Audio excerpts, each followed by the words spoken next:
ошол Кыргыз спорттуу каналында түз эфирде ага күбө болобуз. Кызматыңыздарда болсо баяндамачы мен быйылкы сезондогу жыйынтыктоочу акыркы оюнун өз үйүндө өткөрүп жатат. Албетте азырынча алардын өздөрүнүн дымагын көрсөткөнгө даяр. Жана бул жерде ошол эле Максат Жакыбалиев айпанттын ичинде жана сокку алыскы бурчка гол. Мына Азия гол эсепти ачты, көрдүңүздөрбү? Бул беттеште ошол эле идеалдуу колдонду деп айтсак болот. Жакыбалиевден алгач пас чыккан, андан кийин Арсен Шаршембеков бурч экен экен негизинен. Азыр бул ракурстан караганда чындыгында алыскы бурч ачык болчу. Ошол Жакыбалиев чабуулду баштап берди, андан кийин демек голдук пасты бул жерде Рауль Жалилов чыгарып берди. Жыйынтыгында Арсен Шаршембеков аны голго айлантып олтурат. Мурас бул ракурстан карасаңыздар кандай эсиңиздерде болуш керек. Кубокто, андан кийин КПЛдин алкагында азыр сонун топту калтырды жана чыгарып берүү. Азыр коргоочу Азия голдун оюнчулары өздөрүнүн позициясында дегенче баш менен сокку бош дарбазага гол. Офсайд жок, анткени жок. Азыр карап көрөбүз. Албетте жана өтө активдүү болуп жаткан мынакей. Эч кандай офсайд жок. Көрдүңүздөрбү? Ары жакта бир оюнчу калып калган болчу. Ошондуктан азыр Гоместин чыгарып берүүсү, андан кийин алгач Максат Алыгулов түзгөн болчу, андан ары Азизбек Кашыпханов дарбазага топту узатты дагы ошентип 1-1 эсебин каттады. Шабел Гоместин өзгөчө салымы бар. Максат Алыгуловдун ошол жерде Максат Жакыбалиев кайтарып кетерде коюлган. Жана Кашыпханов тепти гол! Мына көрсө Амир Жапаровдон жөн жерден талашпаптыр топту. Ушундай гол жаратам деген анын ишенимдүүлүгү болгон экен.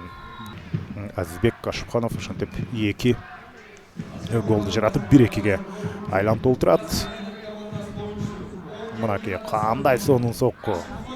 Сол колу менен аны чыгарып кетем деген. Мен оюнча Кутман Кадырбеков аны чыгарып кетем деген ой болгон иш жүзүндө. Арттан жакшы пас, андан ары эми тепсе болот. Кандай мүмкүнчүлүктү кетирди. Эсеп санын теңеген Мурас Юнайтедден чындыгында Кашыпхановдун ишенимдүүлүгү азыркы беттештеги кадимкидей тараза ташын алар тарапка оодарып кетти деп айтсак болот. Азыр дагы бир сокку гол. Сиздерге сунушталат. Мына көрдүңүздөрбү? Кутман Кадырбеков эч нерсе кыла алган жок. Аралыкты кыскартып канга да жетишпей калды. Орто жолдо калып калды. Же чийинде эмес, же барып тоскоолдук кылбастан. Жана албетте Максат Алыгулов мындай учурду эч качан бошко кетирбейт. 1-3 футбол майрамы орун алууда. Оң колун көтөрдү Амир Жапаров 11 метрлик чеки тарапты көздөй. Шабел Гомес тепти гол! Ой, карасаңыздар, оюнчуларды аралап кетти. Азыр топ сүрмө топту сүрүп барды дагы. Мына топ бул жерде кайткан болчу. Алгач токтотту дагы мына сол бут менен. Эч кайсы оюнчуга тийген жок. Карасаңыздар, мынакей. Жана Кутман Кадырбеков дагы бул соккуну сактап кала алган жок. Трибунасы да сонун. Азыр бул чабуулду көрөлү алыстан топ тебилди. Карасаңыздар. Урматтуу футбол сүйүүчүлөрү, Азия гол жана Мурас Юнайтед командаларынын ортосундагы экинчи тайм башталды. Эсеп сандары 1-4. Ясковичте аралаштырды. Гомеш тебет жана тирөөшкө тийип кайтты. Өтө кооптуу чабуул, дагы бир сокку, рикошет. Жок, таамай болуп чыккан жок. Азия гол узун пас менен чабуулдуу аракети, офсайд жок сыяктуу. Азыр жекеме-жеке чыгуу мүмкүнчүлүгү жаралды. Жана топту тебет гол! Темирболот Тапаев эсеп сандарын кыскартты. Чагылгандай тездик менен кандай идеалдуу пас. Андан кийин жогорку ылдамдык менен биринчи темп менен келди дагы. Жакынкы бурчка топту тээп кеткен Арис Костик. Аралыкты кыскартып чыкканы менен бул жерде ошондо өзүнүн жардамын бере алган жок.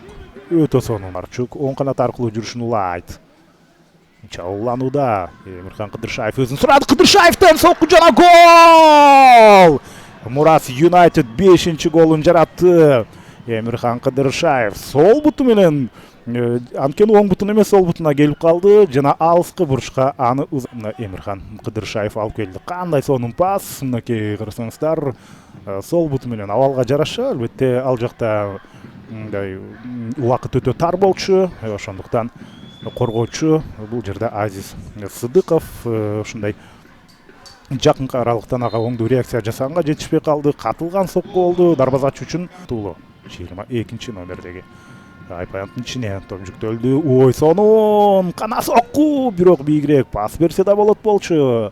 Бирок сок көрсөткүч менен орун алууда деп айтсак болот. Кайрадан азыр болсо баш менен Эмирхан Кыдыршаев экинчи кабаттан албетте өтө бийик деле секирген жок, бирок бизге аракет талап эмес. Жүрүшланууда Кашыпхонов кирип баратабы жана андан пас, дагы бир мүмкүнчүлүк. Топ азыр өнөктөштөрүн күтүүдө, жана пас берилди, жакшы пас. Пауза менен эми тепсе болот. Жана сейф Арис Костиктен жетти. Шабел Гомеш баратат. Гомеш бутунун сырты менен Максат Алыгулов гол. Максат Алыгулов 6-чы голду киргизди. Жана ал дубль жасады. Беков ошондой өтө оор абалга калып жатат. Эч кандай офсайд жок. Коргоочу кайтара алган эмес. Топту көтөрүп тепти. Ошондо хоккейде жанагы кулак түйүнөн деп коет, ийиндин өйдө жагынан мындай топту кайтаруу кыйыныраак. Ооба, чындыгында мындай топту кайтаруу кыйын. Шабел Гомеш. Гомеш баратат. Алмаз Маликов анын жолунда бутунун сырты менен. Жана Кашыпхонов.